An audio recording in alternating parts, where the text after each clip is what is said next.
Non essendo ancora determinato se tra le funzioni delegate dalla Regione o attribuite dalla Regione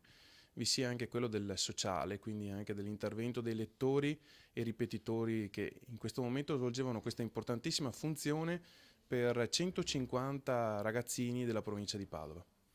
Quindi noi siamo in fervente attesa di capire se dai primi di gennaio ripartirà questo servizio che è assolutamente molto atteso dalle famiglie. Come provincia di Padova ci stiamo determinando a continuare il servizio per non fare un'interruzione di servizio pubblico, poi però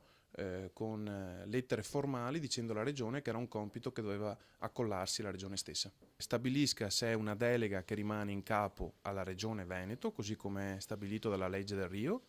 o se la Regione la attribuisce o la delega alle province, quindi nello specifico alla provincia di Padova, chiaramente anche con l'attribuzione delle risorse. La soluzione preferibile è quella che questo tipo di attività venga delegata dalla Regione alle ULS,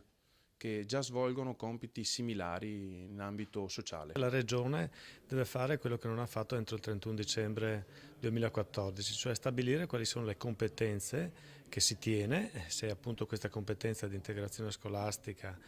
per i bambini ciechi e non udenti,